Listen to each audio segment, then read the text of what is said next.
됐어? 저쪽도 됐고? 오케이. 처음부터 다시. 저 사마천의 도안고 고사 그 제목부터 읽으세요. 사마천의 도안고 고사와 귀군상의 극화. 조씨 고아는 사마천의 사기에 나오는 춘추시대 진나라의 장군 도안고에 관한 고사를 13세기 후반 귀군상이 극화한 것이다. 사마천의 기록과 귀군상의 드라마 조씨 고아 사이에는 약간의 차이가 있는데 이 차이를 알기 위해 먼저 사마천의 사실 기록을 살펴볼 필요가 있다. 기원전 584년 도안고의 난과 조씨 고아 조무의 이야기는 사기 권 43 조세가 제13의 진영공, 성공, 경공의 치세에 실려 있다. 자, 사마천의 사기는 본기, 세가, 열전 이렇게 세 가지로 되어 있다고 그랬죠. 그 뒤에는 이제 표 이런 걸 나오는데 그런 어떻게 대를 이어가는지 표 이런 거 그건 중요하지 않고 이 세 가지 구조가 중요해. 이야기 속에서는. 본기는 주로 황제, 황실을 중심으로 쓰여져 있고 세가는 제후들로 왕조들을 썼어요. 그다음에 열전은 유명한 개인 인물들을 자세히 하나씩 다루고 있다. 제일 마지막 열전에서 제일 마지막은 화식 열전이라고 화식은 이윤을 번다는 소리야. 이윤을 내서 돈을 번 유명한 부자들을 화식 열전에서 몽땅 다뤄요. 거기에 이제 자유시장 경제론이 아주 선명하게 거기서 다뤄진다. 자. 조무의 할아비 조수는 진나라 영공치세의 국정을 총괄하는 재상 지위에 있었다. 영공 14년 그간 오만해진 영공은 요리를 핑계로 요리사를 죽였는데 조순이 이를 알자 겁이 나서 조순을 죽이려고 했다. 이를 눈치챈 조순은 곧 외국으로 떠났다. 그러나 그가 국경을 넘기도 전에 그의 사촌 동생 조천이 영공을 시해하고 그 동생 흑둔을 왕으로 옹립했다. 이 흑둔이 바로 진성공이다. 조순은 돌아와 정권을 잡았다. 그런데 사람들은 조순이 국경도 넘지 않고 되돌아와 역적을 주벌하지 않았다고 조순을 비판했다. 사관은 조순이 그의 군주를 시해했다고 썼다. 경공이 즉위하고 조순이 죽자 그의 아들 조삭이 조씨 가문을 이었다. 조삭은 성공의 누나에게 장가갔다. 조삭은 진경공 3년 정나라를 구하러 하군을 이끌고 황하 상류에서 초나라 장왕과 교전했다. 같은 해 사구로 있던 도안고라는 자가 아직 젊은 조삭을 상대로 조씨를 멸문시키려는 계책을 꾸몄다. 도안고는 처음에 영공의 총애를 받다가 경공 때 사구가 되었다. 그는 영공을 시해한 역적을 벌한다는 구실로 조순을 겨냥했다. 그는 장수들에게 이렇게 말했다. 조순이 비록 사건의 내막을 몰랐다고 하나 역시 역적의 두목이다. 신하된 자로서 군주를 시해하고도 그의 자손이 조정에서 관직을 맡고 있으니 어떻게 죄 지은 자들을 처벌할 수 있겠는가. 조씨를 주멸하자.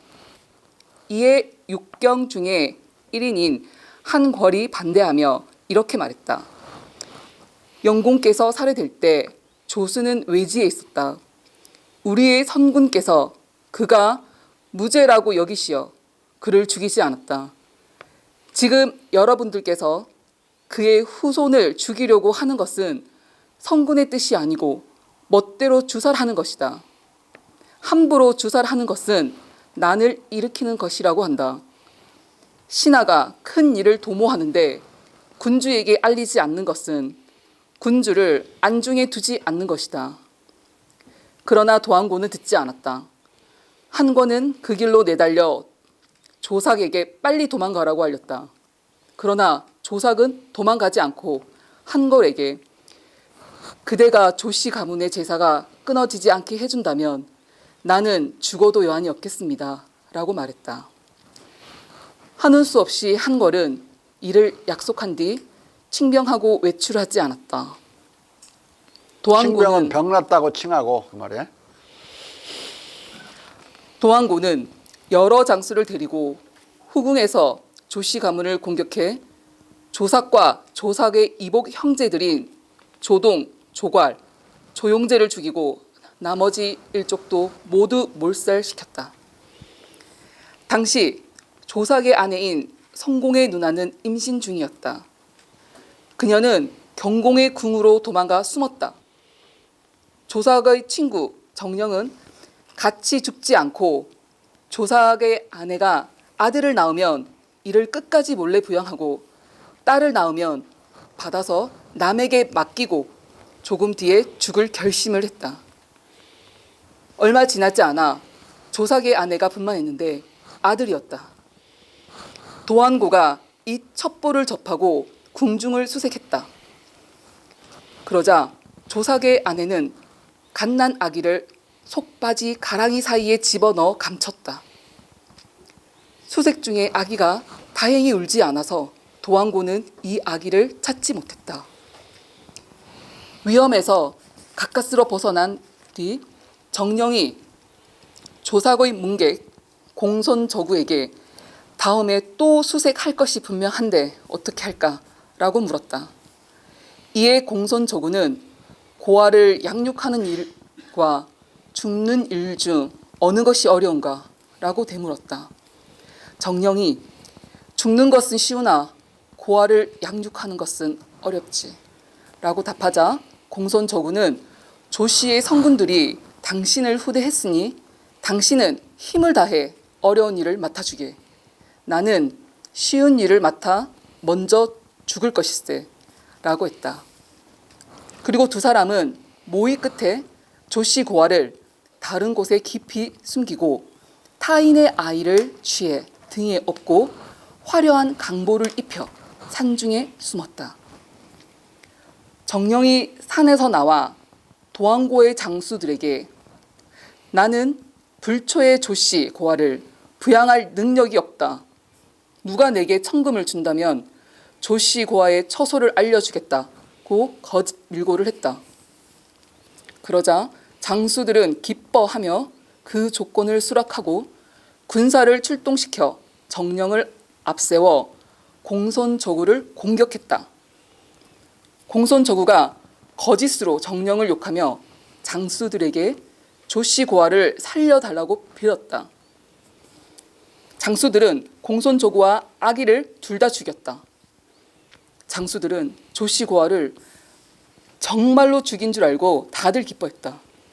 그러나 조씨의 진짜 고아는 오히려 살아있으니 정령은 끝내 그를 데리고 함께 깊은 산속으로 숨어버렸다. 다른 아기를 죽인 거예요. 다른 아기를 어디서 다른 데가 데리고 있다가. 근데 이건 극화돼요. 드라마로 바꿨을 때는 정령이 자기 자식을 내주고 조씨 고아를 살리는 걸로 엄청나게 극적으로 변하죠. 이야기는 이렇게 좀 애매하게 돼 있는데. 진짜. 15년이 흐른 뒤 어느 날 경공이 병이 나서 거북점을 쳤다. 그런데 점괘가 대업의 후대가 순조롭지 못해 재앙이 생긴다는 것이었다. 경공이 두려워 한걸에게 물으니 한걸은 대업의 후대 자손 중에 진나라에서 제사가 끊긴 것은 조씨가 아닙니까? 라고 확인하고 진나라 조씨 가문의 창시자 조숙대와 그 후손들이 대대로 진조를 섬겼고 제사가 끊긴 적이 없는데 오직 군왕께서 조씨 족속을 멸했으니 백성들이 모두 그것을 슬퍼한 까닭에 거북점책에 나타난 것입니다. 라고 답했다. 경공이 조씨에 아직 후대 자손이 있는가? 라고 묻자 조무의 존재를 아는 한걸은 이식직고했다. 그러자 경공은 조씨 고아를 다시 조씨 대부 가문의 수장으로 세우기로 한걸과 상의하고 조씨 고아를 불러 궁중에 숨겨두었다.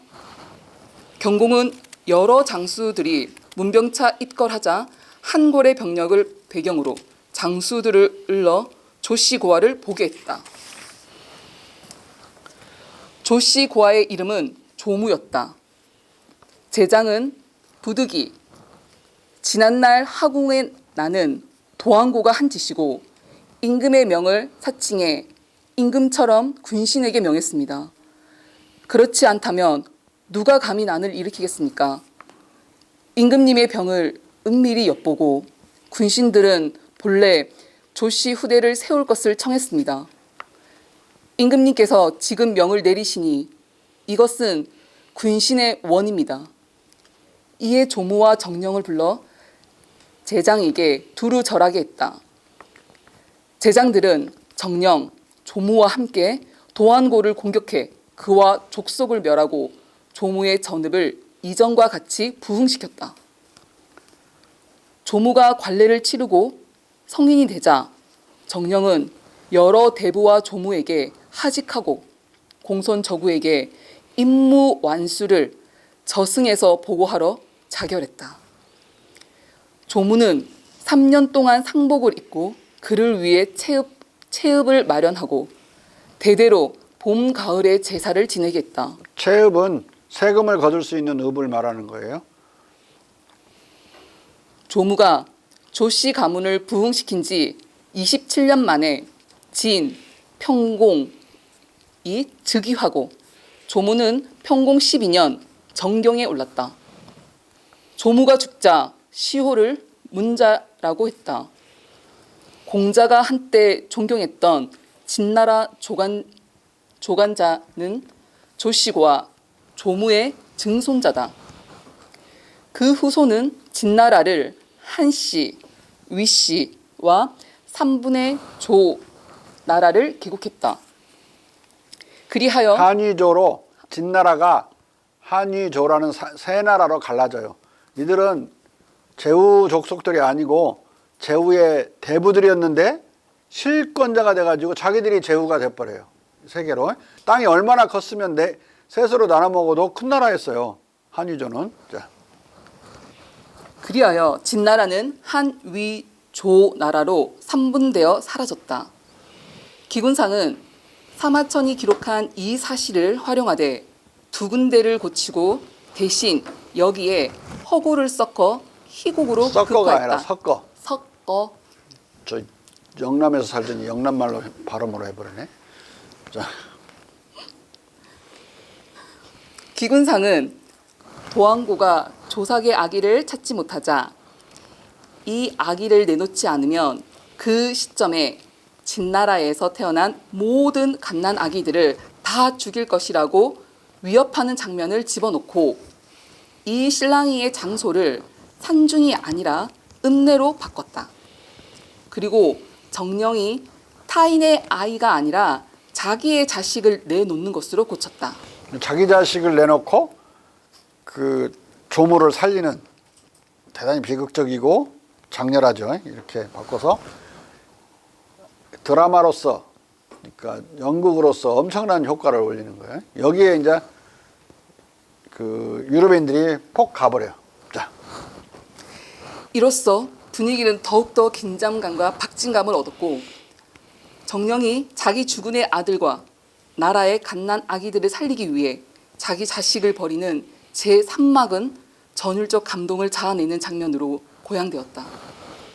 이 대목은 처절한 내용이 아닐 수 없지만 정령의 고귀한 충성심을 힘차게 노래하는 가사 때문에 암담한 느낌이 들지 않는다.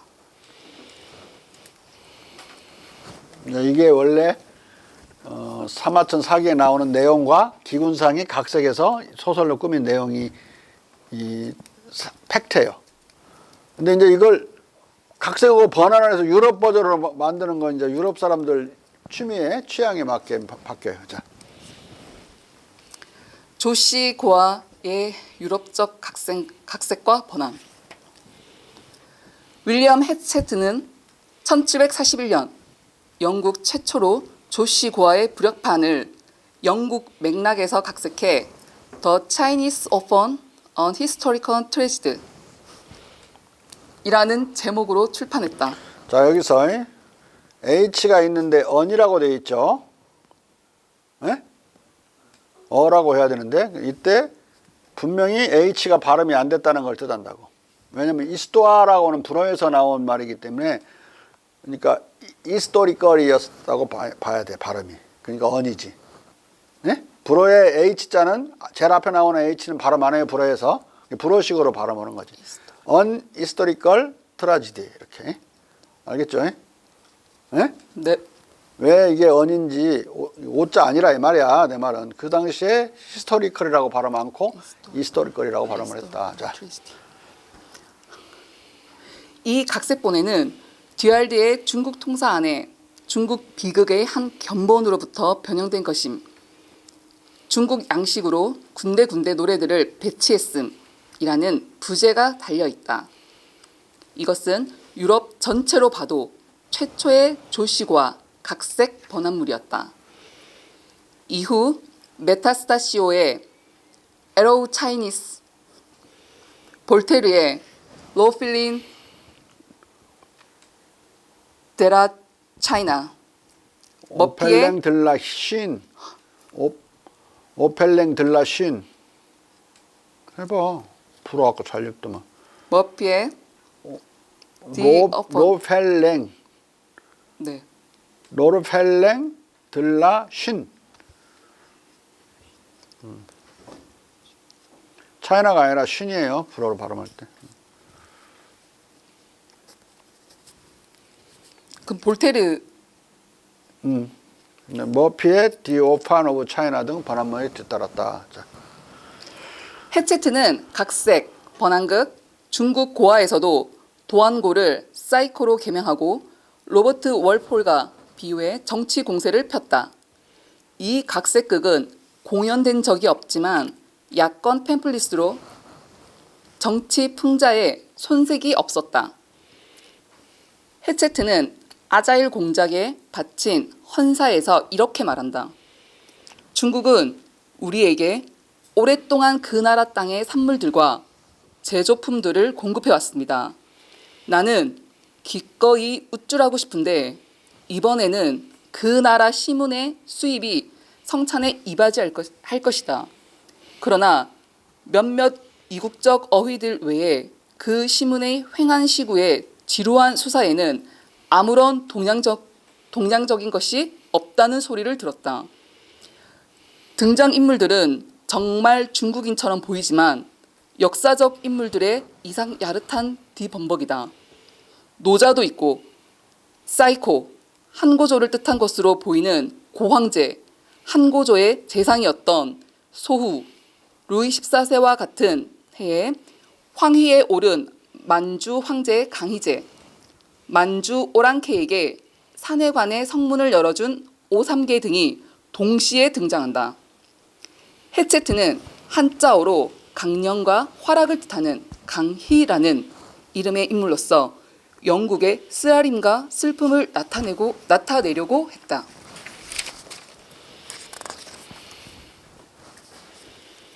헤체트가 이 책에서 헌사를 바친 아자일 공작은 충동적이었지만 당시 비상한 인기를 끌고 있었다.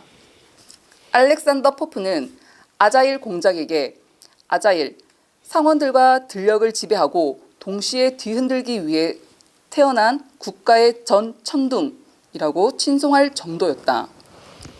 아자일 공작은 로버트 월폴에 대한 맹공을 퍼부은 뒤 모든 관직을 다 박탈당한 상태였다. 헤체트는 이런 아자일 공작에게 바친 헌사에서 중국 고아 이야기를 아주 야만적이고 불완전한 것이라고 생각하지만 가장 유명한 유럽 드라마도 거의 맞먹을 수 없는 그 안에 들어있는 본성의 어떤 가격에 의해 맞은 느낌이었다고 말한다. 그는 이 안에서 정치적 의미를 발견했다.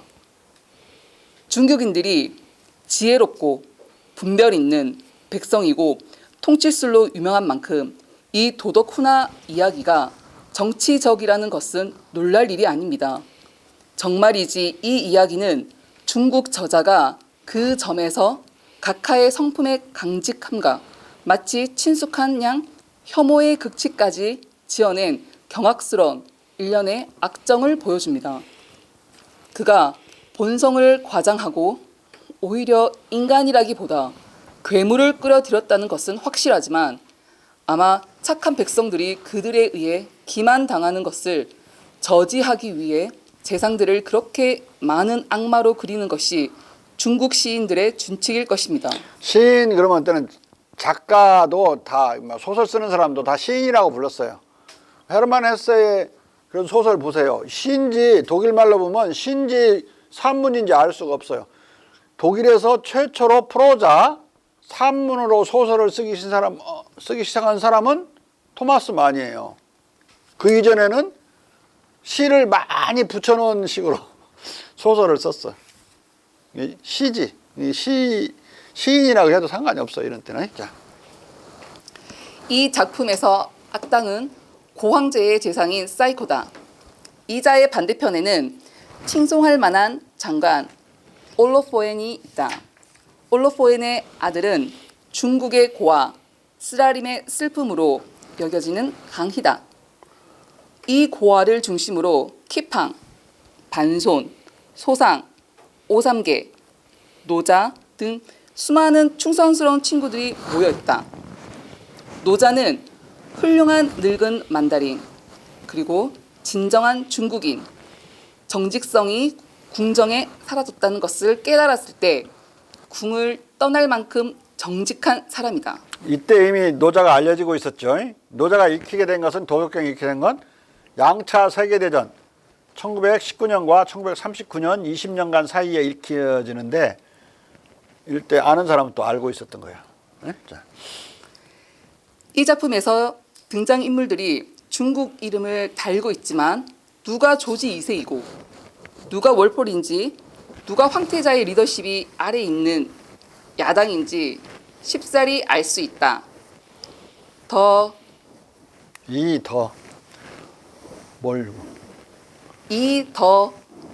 차이니스 오판. 차이니스 오픈이 1741년 2월 출간되었을 때 의회에서는 다시 월폴에 대한 격화된 공격이 불타올랐다. 월폴을 폐하의 면전과 자문 그룹에서 영원히 제거하라는 국회의 동의가 국왕에게 제출되었다. 더 차이니스 얼폰의 등장은 시적절했다. 이 연극에서 만다린들은 수상의 몰락을 합창한다. 그 후렴구에서 즐겁고 즐거운 때라네. 그가 권력을 박탈당했네. 그의 운명은 중국의 원수인 자들을 빼고 아무도 애석해하거나 후회하지 않네 라고 노래한다. 영국 드라마에서 중국은 조나단 스위프트의 걸리버 여행기에 나오는 소인국 릴리푸트만큼 멀리 떨어진 나라였을지라도 18세기 중반 보이차와 남경 무명, 난킹 그리고 도자기로 영국 사회를 매료시키는 문명 국가였고 예수의 신부들이 알려준 동방의 유토피아 국가였다. 동방으로부터 여기서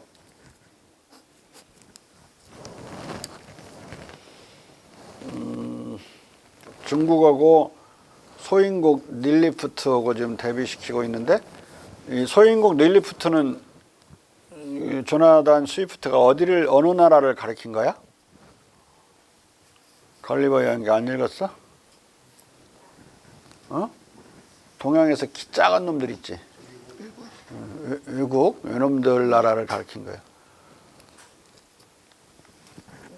조선시대 내내 그리고 대한제국에서도 조선인이 아까 말했지만은 머리 하나가 더 있다고 그랬지. 서양 사람들은 더 컸으니까 자기들을 걸리버로 보고 일본인들은 조선 사람보다 훨씬 작으니까 난쟁이로 보였을 거라고. 외자가 외국 올 때 외자가 키 작을 외잖아. 예? 그러니까 여기를 가리킨 거야. 자. 동방으로부터 온 이상 국가의 이야기로 농객들은 그들의 정적들을 극도로 비인간적인 자들로 나라에 극도로 신경 쓰지 않는 자들 극도로 냉소적인 자들로 탄핵하려고 애썼다. 중국 이야기를 동원한 이런 정치 비방은 늘 성공적이었다. 그것은 수백만 독자를 사로잡고 그 시대의 무드를 히트했고 독자들의 흥분과 갈채를 일으켰다.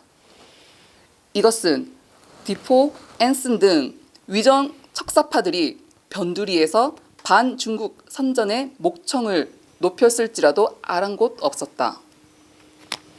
자, 그런데 이렇게 중국의 인기와 공자의 인기가 높았는데 1770년대에도 여전히 그랬어요. 근데 1770년대가 지나면서 중국에 대한 관심이 싹 사라졌어. 점진적으로 소멸하다가 완전히 사라져. 왜 중국에 대한 관심이 사라졌을까?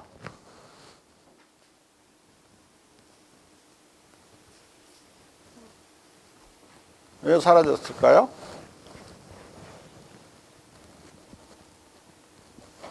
서박사, 왜 사라졌어?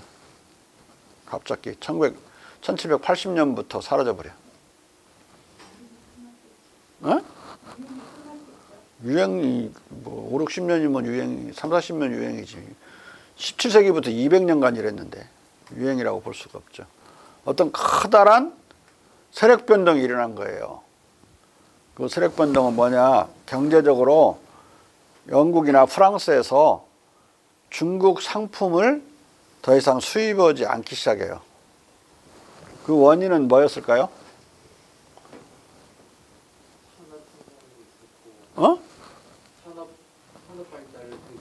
산업 발달 전이야. 산업혁명 전. 18세기 후 말부터 산업혁명이 일어나는 거야. 지금 1770년대까지 얘기하고 있는 거야. 70년대 이후에요?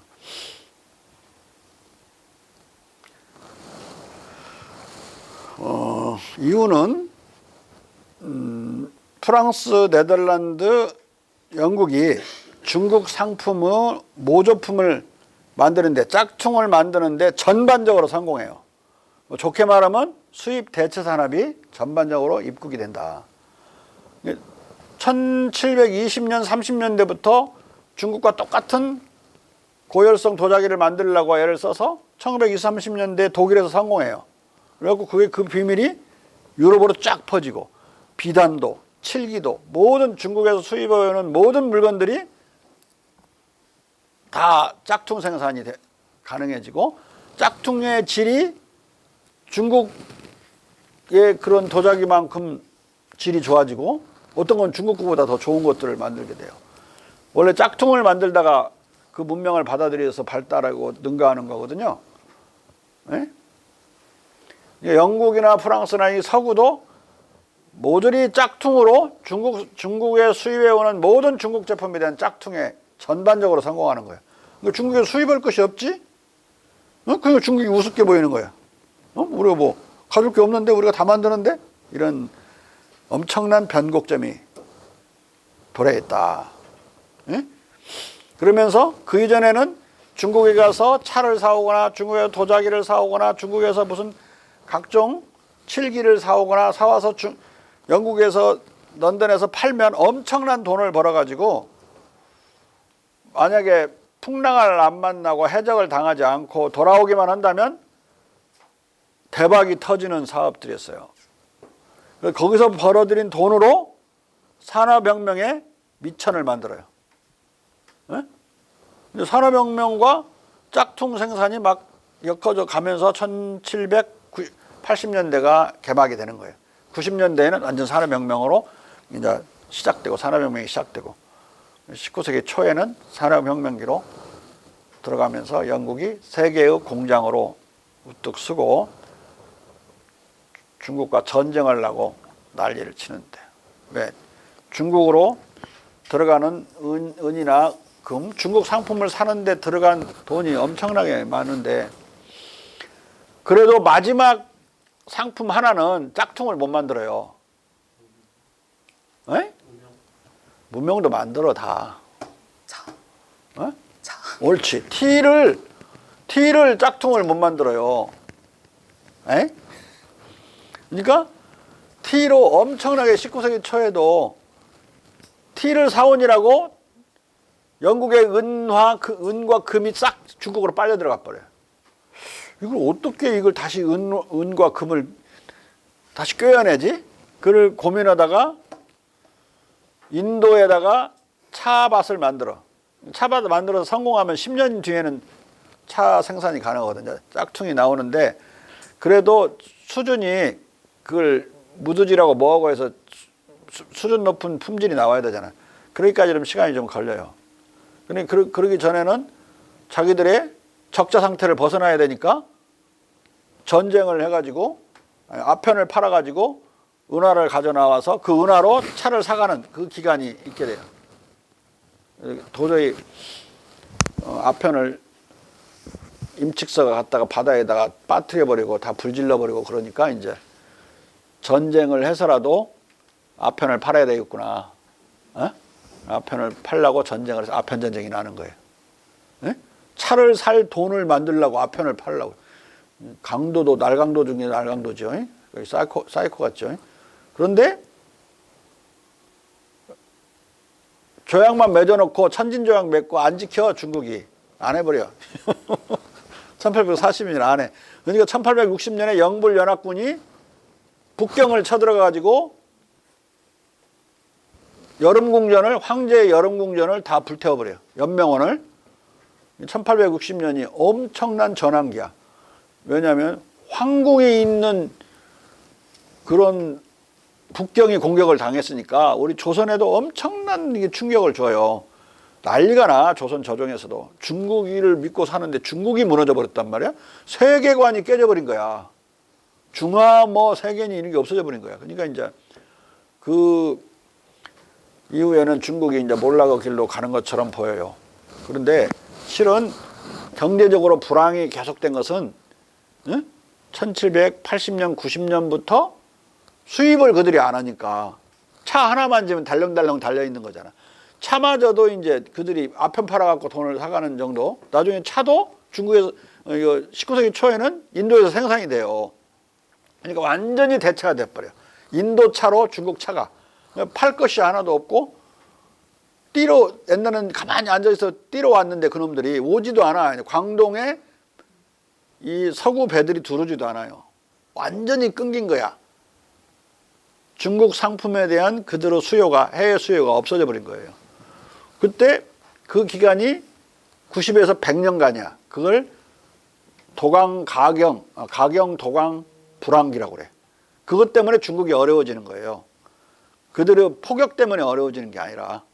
왜냐하면 그들이 아편을 팔라고 아편전쟁을 1, 2차 아편전쟁을 하는, 두 번째는 에로오 사건을 일부러 일으켜가지고 2차 아편전쟁을 해서 북경이 점령당하는 사태가 벌어지는데, 그렇게 했는데 아편을 몽땅 팔 줄 알았어요. 10년도 지나지 않는 사이에 중국 아편 수입이 제로가 돼버려요. 똑같은 짓을 해. 중국이 아편을 짝퉁을 만들어. 원래부터 아편을 갈아왔으니까. 근데 중국 아편 질이 더 훨씬 좋은 거야. 뭐라고 인도에서 오는 걸 사겠어요. 그 뜨내기 아편을. 원래 아편은 양귀비가 중국제인데 다 중국에서 갔다가 그렇게. 그러니까 중국 인민들이 영국 아편을 안 사. 전부 국산 아편을 쓰게 돼요. 그러니까 해관에 통과하는 해외에서 들어오는 아편이 제로가 돼버려요. 10년이 됐을 때. 아편전쟁 하나마나 똑같은 상황이 벌어져. 그때부터 1870년부터 중국의 경제가 불황에서 성장을 시작한다. 1%, 2% 성장을 시작해 나중에 막 5%, 6%, 7% 막 성장을 해요. 1920년, 그러니까 50년 뒤에 1870년부터 50년 뒤에 1920년에 중국이 세계 4대 무역 대국으로 복귀를 해요. 이 대목은 여러분들이 배우지 않아서 몰라요. 웬만한 경제사가들이 몰라. 30년대에 가면은 모든 기계 생산에 성공해서 서양에 팔아먹어. 탱크도 만들고 비행기도 만들고 전함도 만들고. 전함은 그 이전에 청일전쟁 때도 중국제 전함이 있었어요. 일본군하고 싸운 해군하고. 원세계가 거느린 또는 이용장이 거느린 북양 함대가 있었다고. 근데 그게 북양 함대가 일본 함대한테 박살이 나버려서 그러지. UIA 가본 사람 없죠? UIA 가보면 위해라고 하고 중국말로 위하이라고 읽는데 거기 섬에 들어가면 그 당시에 중국이 만든 전함이 증기선 전함이야. 전함이 그대로 다 전시되어 있어요. 대단히 정교한 물건인데 이미 그때 만든다고. 그 이후엔 1920년, 30년대는 어떤 무기를 만들었겠어요. 1932년에 홍구공원에서 우리 윤봉길 의사가 일본 놈 장군들 오고 총정사까지 다 죽여버리지. 도시락으로 던져갖고. 근데 그 도시락 폭탄을 던진 건 아니고 도시락 폭탄은 자결용이었고 수통을 던져요. 수통 폭탄을. 강력한 수통 폭탄이야. 그 수통 폭탄을 어디서 만드느냐? 중국 병기창에서 만들었어. 세계에서 가장 강력한 폭탄이었어. 그게. 그러니까 중국의 기술이 얼마나 무기 기술이 발전했는지 알겠죠? 그걸로 중일 전쟁을 치르는 거야. 31년에 중일 전쟁이 만주 사변이 나고 37년에 중일 전쟁이 나잖아요. 그걸로 중국이 버티는 거예요.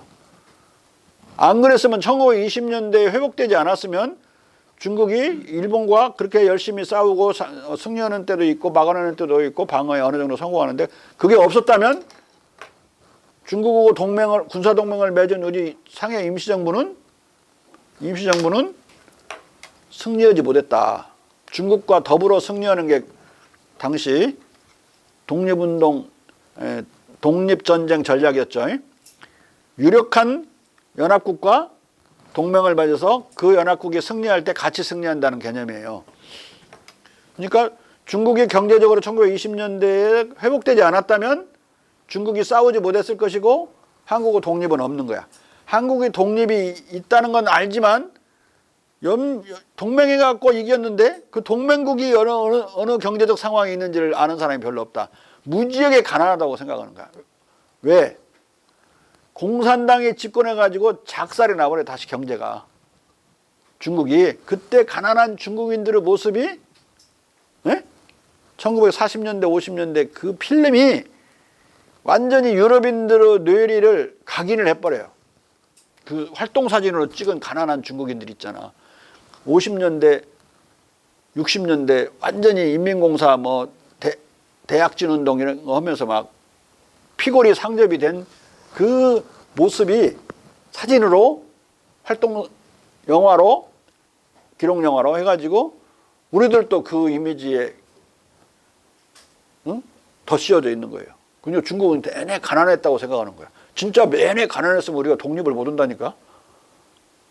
다시 그들이 회복돼서 등소평이 등장한 이후로 개혁개방 이후에 대단히 빠른 속도로 발전을 하고 있죠. 그것도 그 이전에 발전하던 그 네트워크 생산 방식이라는 공장제 생산이 아니라 네트워크 생산 방식이라는 그 생산 방식을 다시 도입을 해요. 중국이. 비약적인 성장을 하죠. 내가 진짜 극비 보고서를 하나 갖고 있는데 청와대도 지금은 알 거야. 극비 보고서를 국민들한테 공개하지 않는 이유는 2020년 코로나 이 상태에서 1인당 실질 국민소득을 계산한 거예요. 예? 계산은 우리가 한 거예요. 이쪽에서 한국에서. 거기를 보면은 1인당이 아니라 총 국민 생산에서 미국이 20조, 중국이 27조. 2020년에 중국이 미국을 따라먹어요. 응? 지금 막 미국이 중국 공격하니까 미국이 앞서 있는 것 같으지 안 그래. 미국은 마이너스 18% 성장을 하고 있고 중국은 3% 플러스 3% 성장을 하고 있어요. 예?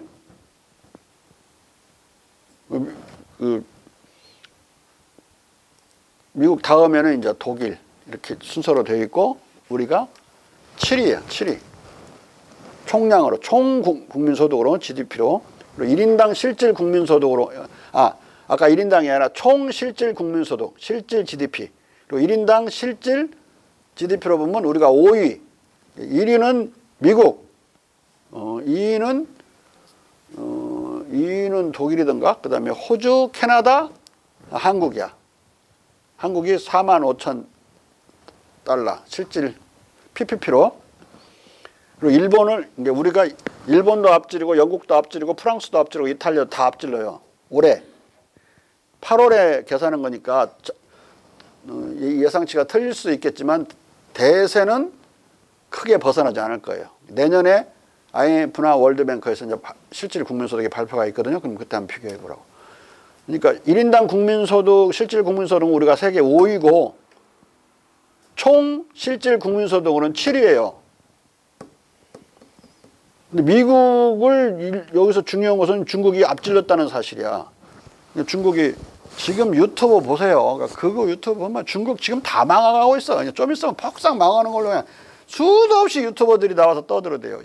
신인균인가 누구냐 그 김종욱 박사. 그놈 동국대 나온 놈인데 완전히 극우 반동이 돼. 그 무기에 대해서 잘 알아서 들었더니 막 지가 외교 국제정치도 막 아는 것처럼 하면서 막 중국은 다 망했어.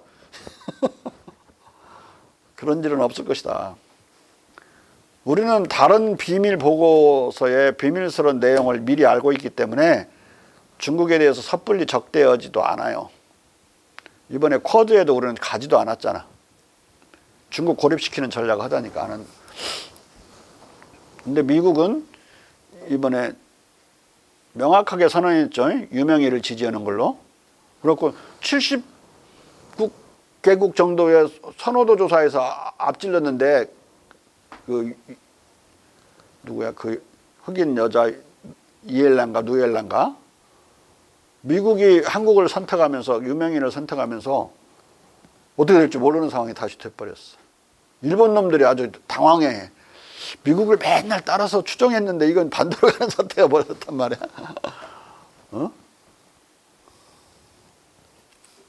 어떻게든 중국이 올라오는 걸 막으려고 하는 게 미국의 여야당의 공통된 전략이에요. 트럼프처럼 과격하게 하느냐? 민주당 후보가 누구지? 바이든처럼 소프트하게 하느냐? 이 차이만 있지 강약 조절이지 방법의 차이고 목표는 똑같아요. 그런데 내가 말했죠. 세계에 세 가지 패권 경쟁이 있다. 하나는 독일과 영국이고 하나는 한일이고 하나는 미중이라고 그랬어요. 독일과 영국은 영국이 도망가는 방식을 취해서 격렬한 갈등이 없어요. 독일과 영국 사이에. 그냥 브렉시트로 EU를 탈퇴해버리는 걸로 그냥 내빼는 걸로 가버렸기 때문에. 근데 일본은 또 미국이 중국에 대해서 일본이 한국에 대해서 내빼는 식이 아니죠. 끊임없이 방해하고 포위하고 견제하죠. 그만큼 일본은 치열하게 우리를 견제하고 있고 미국도 그만큼 치열하게 중국을 견제하고 있어요. 근데 세계 역사상 이런 걸 파워 트랜시션이라고 그러는데 영토를 전혀 늘리지 않은 상태에서 국력이 증가해가지고 권력이 이전돼 버리는 현상을 파워 트랜시션이라고 그래. 전문용어로. 국제정치학적인 용어로. 지금 그 권력 이전이 벌어지고 있는 거야. 한일 간에는 우리가 이미 앞질렀잖아요. OECD의 통계에서도 실질 국민소득은 이미 벌써 2017년부터 우리가 앞질렀고 2020년에는 굳히기 작전에 들어간 거고 우리 못 따라먹어요. 파워 트랜시션이 벌어지면 나중에 후발로 따라먹는 나라가 꼭 이겨요. 노일 전쟁도 파워 트랜시션이 벌어졌어. 노일 간에 일본 놈들이 러시아를 따라먹는 식으로 막 가다가 결국은 따라먹어버려요. 전쟁하니까 져버리잖아. 이미 그 사이에 모르는 사이에 점진적으로 권력 이전이 벌어졌던 거야. 권력 전이 현상이야. 우리말로 번역할 때. 권력 전이가 벌어졌는데 미중 간에도 이미 권력 전이가 벌어진 거야. 중국을 못 잡아요. 미국이. 나중에 잡으려다가 포기하고 만다고. 일본도 포기하고 말 거야. 일본은 밟을 때는 확실히 밟아버려야지 설 밟아놓으면 계속 우리를 방해할 거야. 내가 그래서 그걸 내가 소민들의 성격을 알기 때문에 내가 지근욱 조교한테 내가 앉으려고 절대로 내가 확실히 밟아야 돼. 설 밟아놓으면 계속 기어오르는 게 하극상이 일본인들의 특기 중에 하나예요. 그리고 걸리면 발각되면 할복 자살하고. 할복 자살을 왜 하는지 알아? 하극상하다가 다 들킨 경우에 그 공식으로 나와 있는 게 해피 디스패치 할복이에요. 다른 일로는 할복하지 않아. 응? 자. 1770년대에도 여전한 중국 열기와 그 이후의 점진적 소진. 영국에서 이와 같이 일부 영국 지식인들이 과하다고 느낄 정도로 대유행을 보인 시누아즈리, 중국 열풍, 공자의 인기는 1760년대와 1770년대에도 여전했다. 1762년에는 런던의 중국식 정원 큐 가든이 건설되고 1775년 익명의 저자에 의해 1775년에 공자의 길고 상세한 전기를 실은 중국 여행가가 공간되었다. 이때까지도 중국을 방문하고 돌아온 사람들은 런던에서 명사로 대접받았다. 어떤 감흥을 갖고 이 대목을 읽으냐면 내가 60년대, 70년대에는요 미국 갔다 온 사람이 대단해 보였어. 50년대는 더 그랬고 이때 중국 갔다 온 사람이 이렇게 명사 취급을 대접을 받은 거야. 자, 1750년대를 기점으로 중국의 과학 기술적 선진성에 대한 영국 지식인들의 신뢰와 그 역사적 유구성에 대한 찬양은 점차 가라앉기 시작했지만 중국의 정치, 경제적 통치술과 행정체제, 공자의 도덕 철학과 도덕적 인격에 대한 영국인들의 정중한 경탄과 열광은 1770년도에도 화염이 이글거리는 불인걸 상태에 있었다. 불인거는 순 우리말인데 그 장작을 뗐을 때 그 불꽃은 없어졌는데 그 밑에 숯 상태에서 빨갛게 막 이글대고 있는 걸 불인걸이라고 그래. 알았어? 네. 불인걸이란 말 알았냐고. 이거 미리 읽을 때 적어놨어요. 찾아놨어? 정성은 있네. 그래도 서박사보다는 낫네. 자, 주식기는 찾아보지도 않고 아는 척만 찾고는. 자, 중국은 18세기 내내 영국인들에게 쾌적한 생활 편의의 원천이었던 것이다. 그러나 1770년대를 넘기면서는 영국에서 공자 열광과 중국 열풍은 시들해지는 기색이 나타나기 시작했다. 이것은 1730년에서 40년대에 열렬한 공자 찬미자였던 쉐무엘 존슨의 세계관이 점차 변해간 것으로부터 확인될 수 있다. 이런 변화는 영국이 1770에서 80년대부터 산업혁명 초입 단계로 들어가 비약적 발전을 개시했기 때문에 필연적인 것이었다. 그리하여 존슨은 그의 전기를 쓴 보스웰과 1778년에 가진 대담에서 중국을 야만국으로 격화시키고 있다. 존슨은 인도인들을 야만인이라고 불렀다. 보스웰, 당신은 중국인을 빼놓겠습니까? 존슨, 아닙니다. 보스웰, 그들은 예술이 있지 않나요? 존슨은 도예가 있지요. 보스웰, 중국어의 한자에 대해서는 뭐라고 하시겠습니까? 존슨, 그들은 알파벳이 없습니다. 그들은 다른 모든 국민들이 만든 것을 만들 수 없었습니다. 보스웰, 그들의 한자의 엄청난 수 덕택에 어떤 다른 언어보다 그들의 언어에서 더 많은 배움이 있습니다. 존슨, 그 언어의 조약성 때문에 오로지 더 힘들 뿐입니다. 이것은 나무를 돕기보다 돌로 베어 넘기는 것이 노동이 더 드는 것과 같습니다.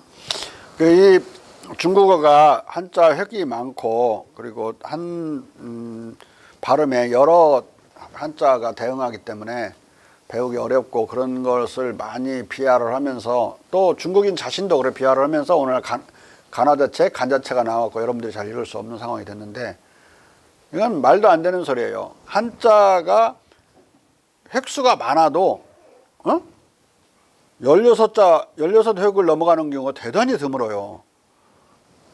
필이 약자 하나만 뭐 27회까지 가고 그러지 많지 않고 영어 단어는 진짜로 그 획도 복잡하고 아니 그 알파벳 숫자가 많다고 10자 이상 되는 거 수도 없이 많아요. 게다가 써놓은 대로 읽지도 않아. 영어가 더 골치 아픈 문제라고. 예?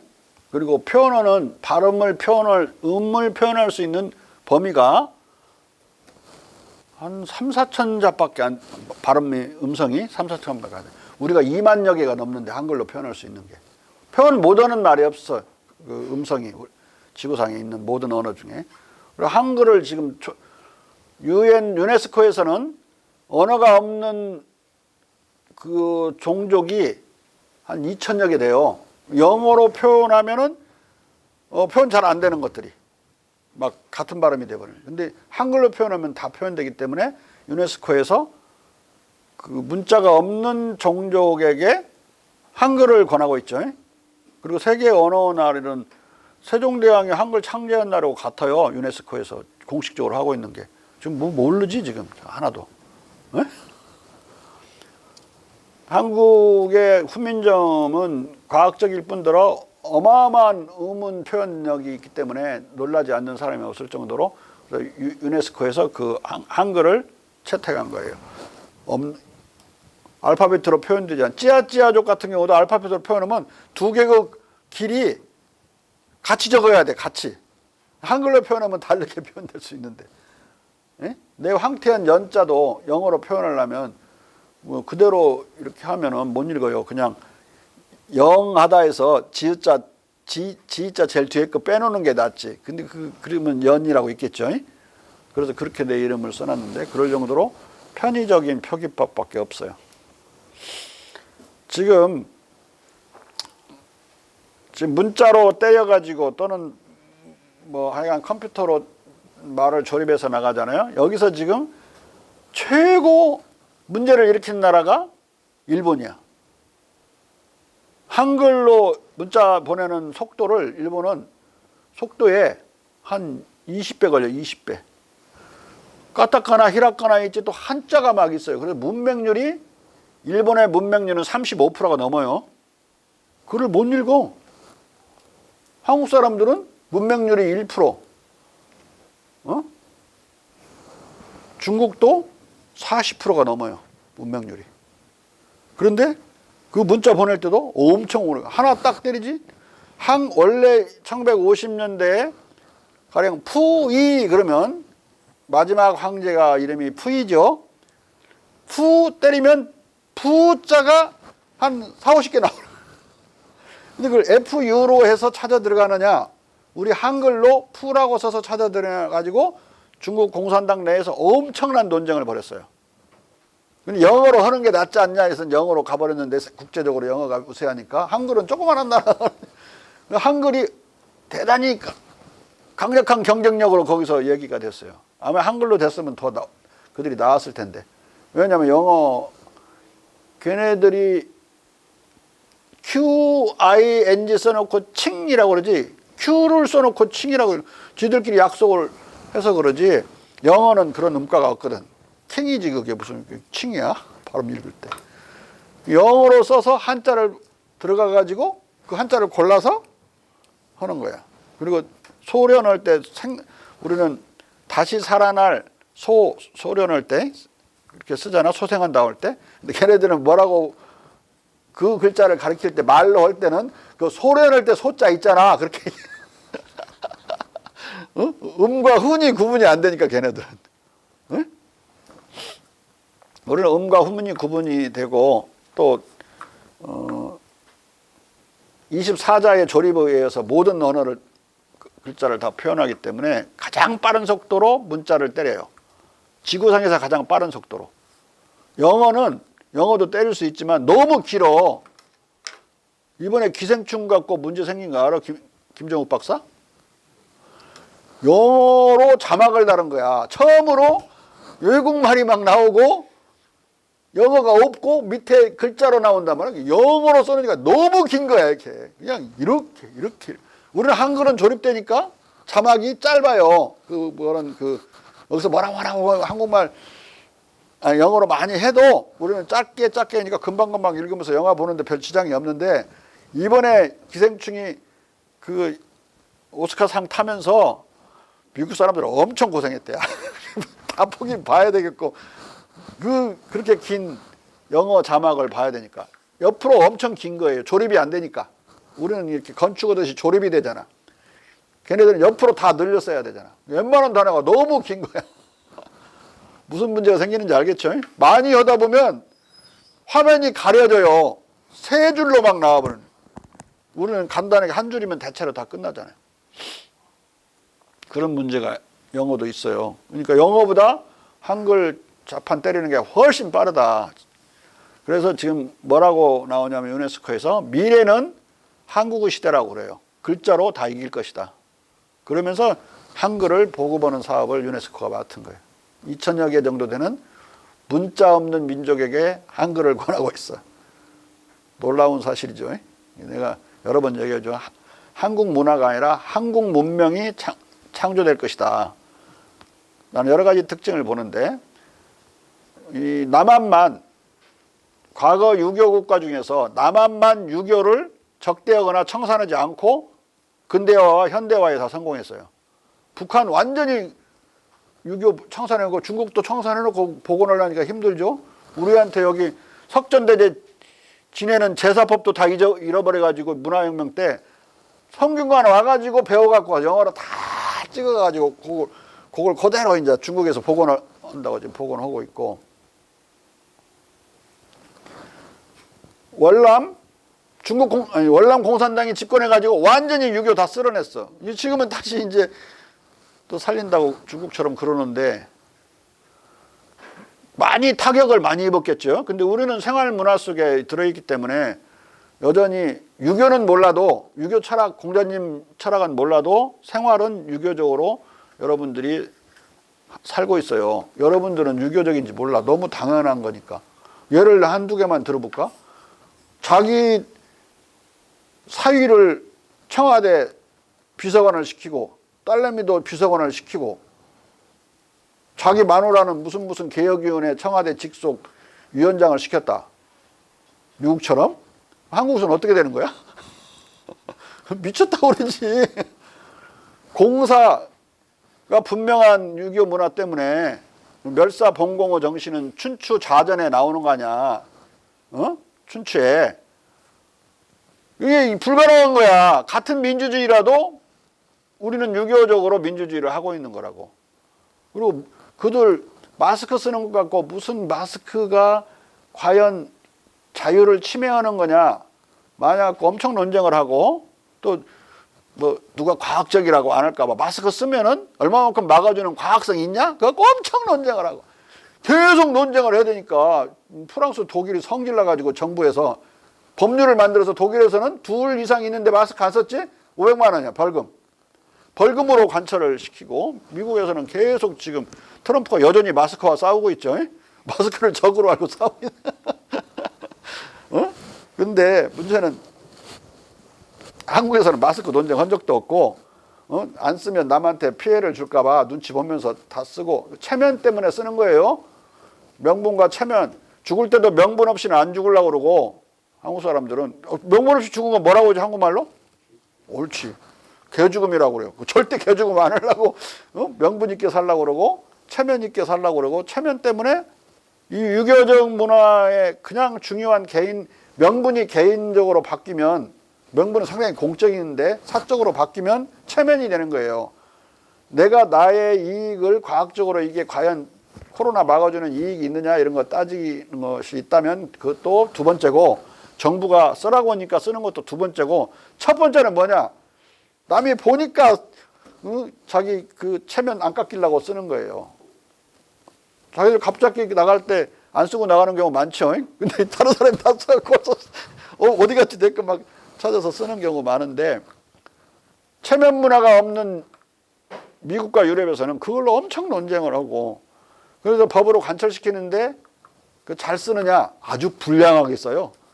없으면 안 써. 그냥 계속 통제가 불가능한 거야 지금. 프랑스에 하루에 5만 명이 늘어나는데 하루 5만 명 늘어나면 우리 지금까지 몇 개월 누적된 거 지금 2만 7천인가 그러잖아요. 그럼 2배를 넘어가 버리는 거야. 2배 가까이 되는 거야. 하루에. 그래서 이게 비교가 되냐고. 그런데 우리나라만 그런 거 아니야? 대만은 지금 누적이 1000명도 안 돼요. 거기도 유교국가잖아. 중국도 그렇게 14억인데 저 정도밖에 안 되는 건 아주 신기할 정도로 적어요. 베트남 100명도 안 돼. 누적 환자 숫자가. 싱가포르도 그런 정도고. 다 다 유교 국가야. 유교 국가 아닌데 보라고. 뭐 그러면은 기독교 안 믿는 데는 괜찮은가? 인도 봐, 인도. 힌두교 믿잖아. 하루에 7만 명씩 늘어나. 그러면은 중국도 그 인구가 둘이 비슷하잖아?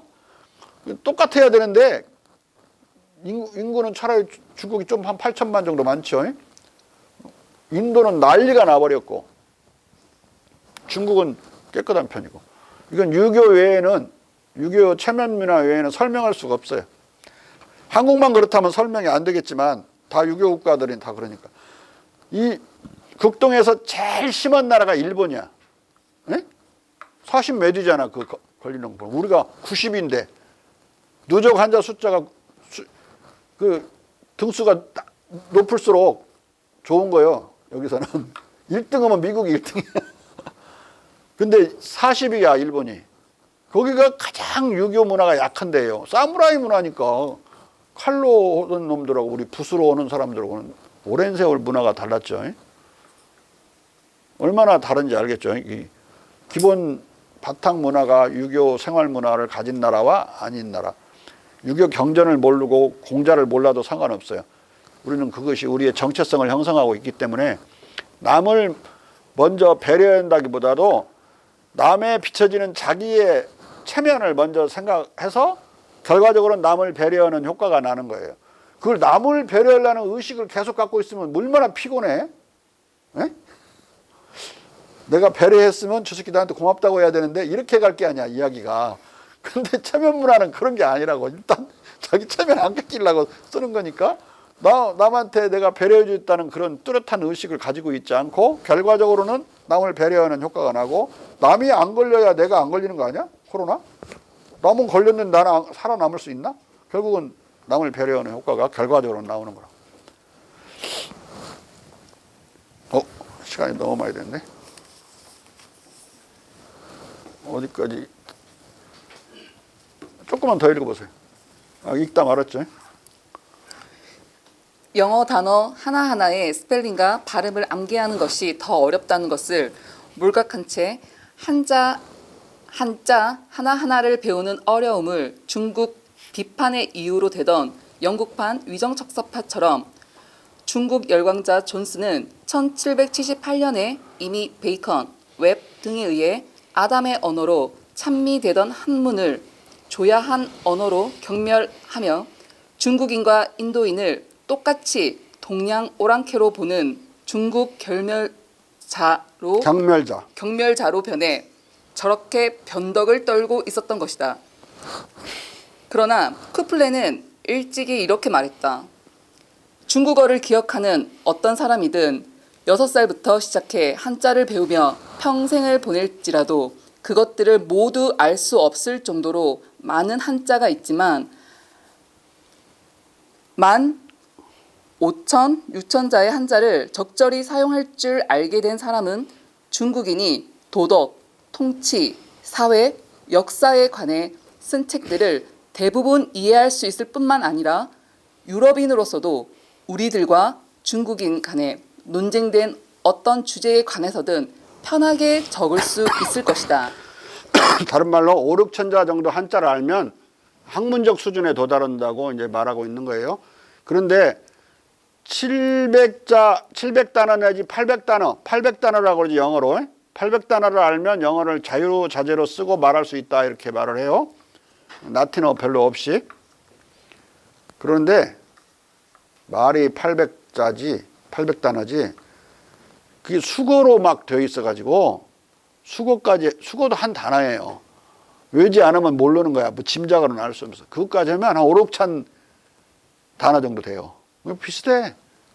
인간이 통상적으로 일상적으로 사용할 수 있는 인간의 단어 숫자는 5, 6천자 정도 된다. 한자도 5, 6천자 되면 중국말 엄청나게 잘하는 사람으로 표현하고 한문 잘하는 사람이 되는 거예요. 나머지 복잡한 건 목평 끼고 있어서 따로 쓰면 되는 거고 복잡한지 안 써버리면 되는 거지 뭐. 우리말도 5, 6천 단어만 알면 5, 6천 단어와 수거만 알면 훌륭하게 말할 수 있다. 이 말을 들으면 한자의 수적 많음은 소통과 지필에 별 문제가 되지 않는 것이다. 이걸 이미 알고 있고 이렇게 이미 17세기 말에 이렇게 쿠플레가 다 써놨는데도 이런 헛소리를 해대고 글을 안 읽으니까 그래요. 근데 망각으로 들어가면서 자기들이 언제 공자님한테 배웠는가 자체를 역사에서 지워버려요. 그래서 내가 계속 파내갖고 이렇게 말을 해주는 거예요. 얼마나 그들이 공자를 숭배하고 열광을 했었는지를.